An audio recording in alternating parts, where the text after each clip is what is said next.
Hola, hola a todos, and welcome back to the Rise Differently podcast. I am your host, Iris Canela. And ladies, I'm so excited to share about this episode because this was going to be a short and sweet one. Pero I truly felt like it's a question that I want to ask each and one of you. So we're starting off with a question, okay? Which is, what is your glory? I'm going to say that again. What is your glory in this lifetime? Or whatever you experienced so far in your life to this point? And I asked this question because when I went back to New Mexico after my trip from Japan, I got to spend some time with my family. We had a lot of celebrations that were happening, which was my abuelita's 75th birthday. And we got to celebrate with some of my cousins. And we also got to celebrate my sister's graduation, which is a huge deal because my sister has gone through so many different obstacles in her life to get to this very moment. And she has been able to achieve this beautiful dream of hers with so much hard work, with so much resilience, with so much having to trust herself that this is the career path that she wanted, and that even if it looks a little different from what she thought her life was going to be, she is grateful to have been able to achieve this great milestone in her life, and most importantly, to be able to receive what she named her glory. And so, before we get to what her answer was, the reason why I ask you this question is because I'm a big movie girl, and I feel like every time I watch a really good movie, I receive beautiful life messages that I honestly love to incorporate in my own life. And I also feel like the universe, God, puts these beautiful creation of movies in our lives because it's there to extend some sort of wisdom and guidance for even our own selves. Because sometimes, if I'm real and honest with you, we could hear it from everybody else, right? Expert coaches, these big titled CEOs, right? And sometimes we hear it from our families, but sometimes it just doesn't land until maybe you receive it from a film, where it's just like nonchalant, you're there to enjoy it, maybe you have some snacks, and somehow the message just hits harder because it's not forced, right? It's like it's coming to you because you're in a place that you're ready to receive this information. And this movie is called Have a Little Faith. It is a very faith-based movie, and I loved it so much because it really does talk about these two different characters with different upbringings of life, experiences, hardships, and how people land in their faith to begin with because of wherever life brought them to. And sometimes it's not even hardship. Sometimes it's the joy of experiencing life or an eye-opening experience or opportunity that has just completely shifted your life for the most positive way possible. It's actually three main characters. It's a rabbi, a priest, and just like this sports journalist who is in between meeting these two people and listening to their stories about how it is that they got to their moment of glory. As I sat there with my mother, being able to just watch this film and receive this message, I just remember that when the rabbi asked the sport journalist what his glory was, because they saw a book that was in the room and he's writing up a story or an obituary because the rabbi knows that at some point he will transition out of life. So he wanted this specific person who he has known for a very long time to write about him. But the sport journalist was unsure in the beginning because that's not his area of expertise or of what he knows. And so he was a little hesitant to do it, especially because it's such a very personal, deep thing to write someone's obituary, right? And so they come across the book, and the book is called Glory, like what's your glory? And so then the rabbi asks him, and he is really sad and frustrated because he doesn't know if he has a moment of glory. The sport journalist asks him, and he shares that it's his faith and the way that he has been able to help his community. So as the movie goes along with that, my mom paused it, right, and was like, Edie's, what's your glory? At first, I was also even hesitant, which I was really surprised because I'm like, well, I don't know if I have a moment of glory, or I feel like I have a lot of moments of glory. For example, graduating from college. And when I was thinking too much about it, my mom's like, Edie's, no piensas tanto.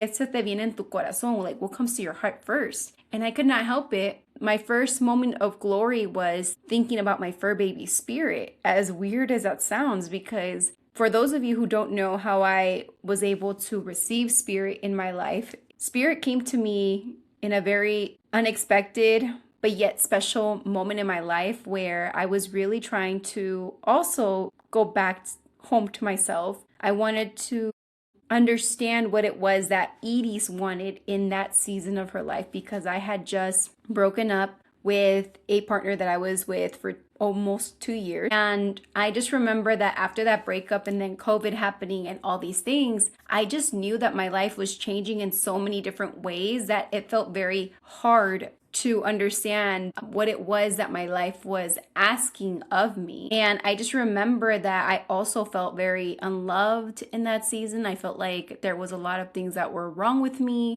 And I was in that self exploration mode of rediscovering who Edie's was again. And so when 2021 came, it was really fun because that year was one of the years that I love to say that that is when I was feeling the most adventurous, where I got to really reconnect with myself in a different way, where I was very spontaneous, where I allowed myself to go on more solo trips and solo dates, and I was able to discern more. I was reading about what it was like to be in healthier relationships. There was just so many deep, beautiful things that were happening there that I called 2021 my transformation year because it was the year and catalyst that really drove a lot of my healing journey and allowed me to see a different part of myself in that moment.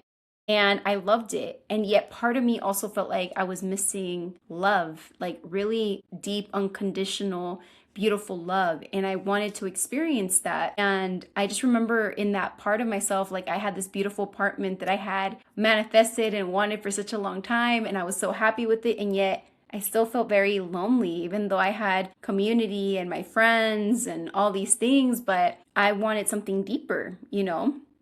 And for the longest time ever, I was also craving to have a puppy, a dog.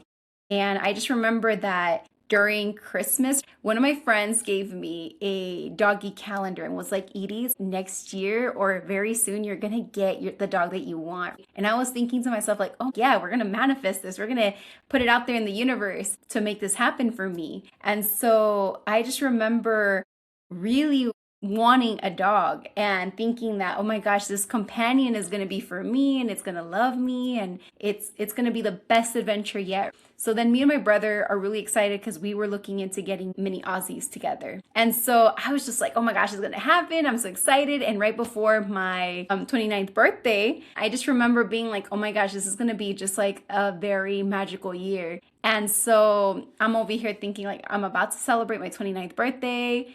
I'm going to finally get the dog that I want and all of these things. And let me tell you, God had a bigger plan. He laughed at my plan because a week before my birthday, my best friend reaches out to me and tells me, Edie, my brother just saw a puppy.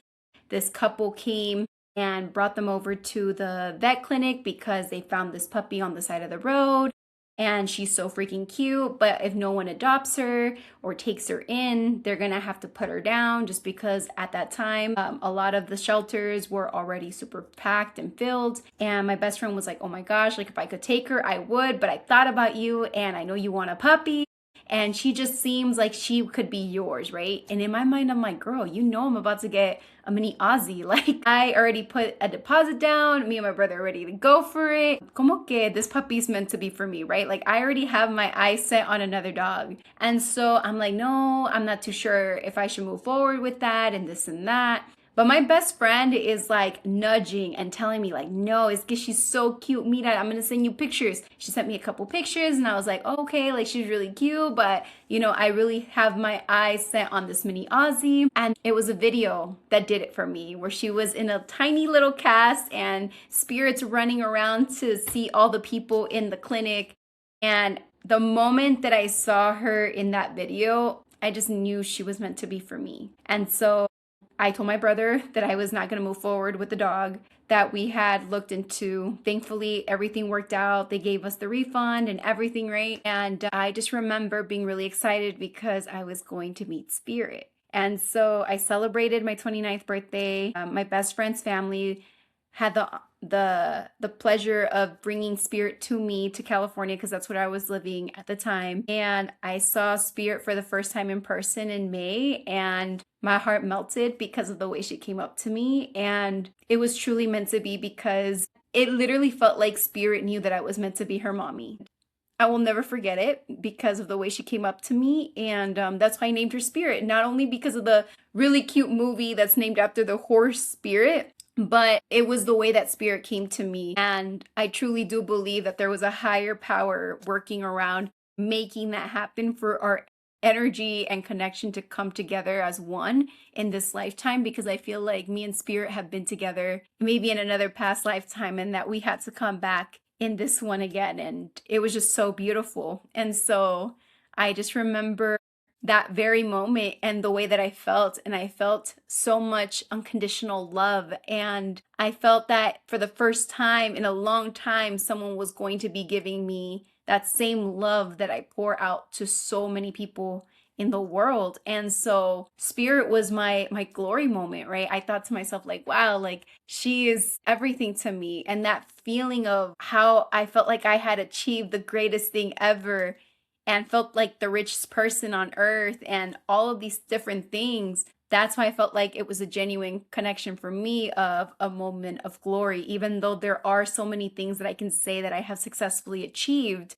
But that one just like really tapped into my heart, and it was the most genuine answer that I could give. And my mom was like, that's okay, like that could be your moment of glory because you allowed yourself to also receive something that was unplanned and that wasn't what it was that you were expecting. And that is true because it showed me that I could also surrender and be okay with shifting my plans, and that shifting the plan was even better because that pup has brought so much love and great memories and adventures in my life that I am extremely grateful to have her be a part of me and a part of my family and a part of even my husband and I's journey. So it's just really beautiful because even that, right? Like looking at Spirit, she reflects the many years that I've known my husband for, which is 5 years. And it's a true honor to see her as that and seeing this fur baby, even though she's not a baby anymore, but it's like seeing her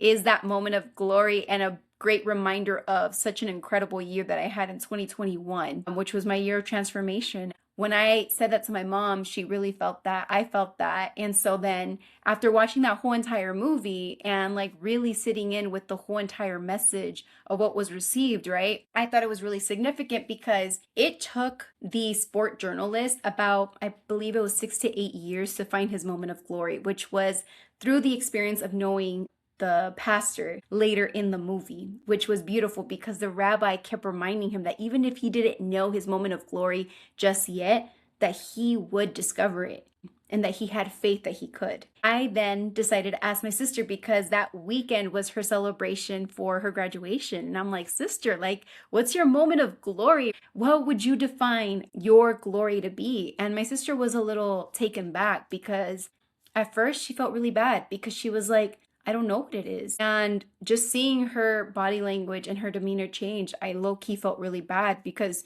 she genuinely felt like she didn't have an answer. And so my mother and I were really trying to comfort her and reaffirm to her that it's okay for her not to know her answer. It was just something that I wanted for her to reflect on. And she just needed space in that moment because she felt a little overwhelmed. I just remember taking it just one step at a time and kind of letting her process in her own time. But it was so beautiful to see that on the day of her graduation, when she was giving her speech to everybody that had attended to her graduation party, what her moment of glory was. It was really beautiful to see that even though in the moment she didn't know what the answer was, that a day later or two, she was able to share that with her whole entire community. Her moment of glory was community. Because for the longest time ever, my sister felt that she did life alone and that she didn't find the most aligned friendships that she had craved for or receive the support of family, of close people that she trusted to be consistent and present in her life. And yet, even though she was asked by life and because of her own personal reasons of leaving her home base, which was California, to then coming to New Mexico, a place she would have never expected to come, to then deciding what she was going to do with her life, which she chose to be a cosmetologist, which I'm so proud of because now I have someone that can permanently do hair in our family and we can go to and take care of my scalp because she does want to specialize in scalp therapy. And so it's really cool to see how her creativity has even illuminated through this entire program that she did. And even though there were some obstacles and hardships, she still kept consistent with her dream and was resilient through it all and proved herself that she could accomplish something as great as this for herself and to create a different future for herself. And when she mentioned that her glory was her community, thanks to her community and finding those online friendships, it's what allowed her to move forward, even in the hardest moments. Seeing her brighten up and have friends that she has always craved for since we were little girls, and to see how truly happy she was and that she celebrated herself was the greatest gift that I could have been able to receive as the eldest sister, to witness my sister experience this great achievement for herself. Because sometimes when we think about glory, we think about glory has to be a title, glory has to be what we own, materialistic things, the external things that people can visibly see. But what I want to ask each of you is, what is your glory inside of you? What is that thing that makes you illuminate, that brightens up your soul, where you think, wow, like it's just that particular moment is what changed everything for me, that truly transformed not just my being, but my heart and my soul, where I feel called to share with such pride and joy about how this positively impacted my life. Glory does not have to be a title. Again, it does not have to be a materialistic thing that people can see. What is your glory? What is that thing that has truly transformed your heart, your mind, and your soul, most importantly? Because at the end of the day, glory isn't about sharing what feels right to share. It's about what genuinely reflects your truth and what's allowed you to move forward. And I wanted to just share that because for some of us, it could be the person that we marry, which my husband mentioned that that was his moment of glory. And for some of us, glory can be the impact in teaching that we are able to pass down to students and families, which was my mom. Your glory could be a skill, as we even speak about that right now. What are you good at? What is it that has truly, truly touched you? And that's all I want to leave you with, because at the end of the day, I want you to think about this for yourself in the sense of what is your glory. And if you still have not found it yet, it's okay. I want to be someone here to encourage you and to remind you that we are going to have many moments of glory. Maybe it's just one big moment of glory for each and one of us. And maybe for some of us, we haven't found it yet. And that's okay. Because part of that movie of Have a Little Faith, it literally was showing someone's story of that it took them about 8 years to find their moment of glory. And I want to say even more. The only reason why I say 8 years is because it was from the moment that he was able to speak to the rabbi to then meeting the pastor later down, which was an 8-year, 6-year gap. But it took this person, he was a grown man, a successful man who was doing really well, earned good money, but wanted something deeper, wanted something more, and knew that he could impact in a different way, just not in the way that he was currently doing because it wasn't feeling fulfilling. It took him that amount of time. And so for those of us who are finding our moments of glory, just know that it's coming. And just know that the more that we allow ourselves to be in spaces where we can practice and show off our skills, speak of our truths, be with people who are in alignment with how we want to live our lives, people who support our goals, our dreams. That is how we can reach those moments of glory. And sometimes they happen in the most unexpected ways, like it happened with me and Spirit, my fur baby. And so I just want to be that reminder for all of us that glory is not just the external. Glory is what we feel inside of us, that lives in our heart, that lives in our spirit, and that really, really allows us to touch that moment of fulfillment, that alignment, that truth that so many of us crave for. It's not where we're overproving ourselves to show like this, look at me, I'm doing all these great things, so honor me, celebrate me, X, Y, and Z. It comes from the most purest place. It comes from the place of, I genuinely see you because you are in your element. I see you because you truly radiate the joy of being able to do whatever it is that you feel you are called to do. And glory is that. Glory is being in tune with all of that. So, again, what's your glory? That's what I want to ask you. And I would love to hear from you. I want to hear what that moment of glory is for you. And if you haven't found it yet, I want you to explore that for yourself and see where it is that you can maybe allow yourself to discover that for yourself. Maybe it's through volunteering, maybe it's through helping other people that maybe you've been called to help, but you just haven't taken the step to do so because you just don't know what people are going to think. Maybe it's about signing up for that particular class because you know that somehow maybe that skill is something that is going to unlock a part of you, a creativity that you've been wanting to show the world, but you've been a little too afraid to do. What is that? Maybe it's spreading more joy. Maybe it's doing those little things that people might not look at it in the moment, but have the largest impact in the future. So lo que sea, whatever it is that maybe I just shared right now that you're like, that kind of sounds like me. I feel like I got to do this now. Take that as your sign to do it now. Porque you never know. Maybe that's your moment of glory, and that maybe one day you'll be able to continue to share to other people and illuminate them and encourage them to find their moments of glory as well. So that is a short, sweet message that I have for you all. I know I landed a big question on you all and it takes time to process, but I want to hear from you, okay? So please go ahead and either DM me on Instagram at Rise Differently Podcast or at Rising with Edie's, IRIS. Or you can go ahead and comment on this podcast so that way I can see your guys' answers, okay? If not, you can always sign up to the newsletter and write me there as well, okay? So I can't wait to see what moments of glory you have experienced or what you're maybe hoping to explore more of. And just remember, your moment of glory is here. It's coming. And I can't wait for you to continually show that to the world because that's how we move differently, that's how we rise differently, and that's how we live from a place of truth and alignment. All right, amigas, las veo next time. Cuídense, and until next time, just remember to keep rising differently. Adios.